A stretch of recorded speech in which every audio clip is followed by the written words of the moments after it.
I've actually written articles about this, the disparity between hobbyists who are willing to take money for what they do versus professionals who want to make it their living, and how you can have a really good hobbyist who is performance ready, who people will pay, but you actually end up not, like, if you're in a troupe together, there's a misalignment of values, and often that can create problems. And so that actually happened in more than one of my troupes, actually, because I was a professional. And then there were other people that I had in the troupe who wanted to be professional performers.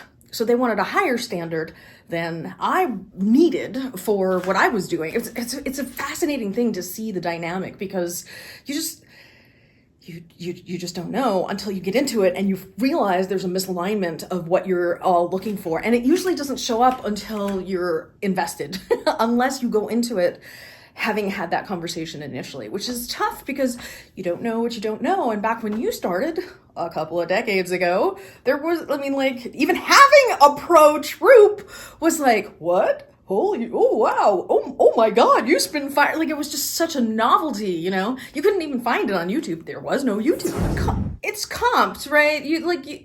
See, this is another conversation that I've had. Some people are perfectly satisfied with the experience of what it is, which is what hobbyists are often like, sure, I'll do it for the experience. Whereas a pro wants money for it. And then pros get mad at hobbyists because they're like, well, you should be taking money. It's like, don't you tell me what I should be doing. If I don't want to take money, I don't have to take money just because you want money. And it's like this, every time this conversation comes up in the flow community where people are like, we should regulate this and we should get a union. I'm like, fuck your union. That's how do you can't control other people. Everybody does it for whatever reason they do it for. Like, have your experience, but you can't tell other people what they're supposed to do.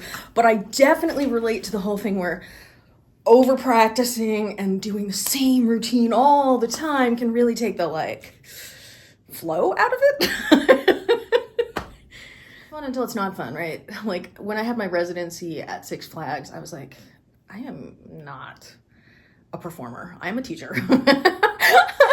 I'm like, I have to spend 4 hours of my night for what ends up being 6 minutes of performance to deal with, to get paid a decent amount of money. But like, it's just, I was like, I would rather get paid less and really inspire people in their lives, you know? It's weird.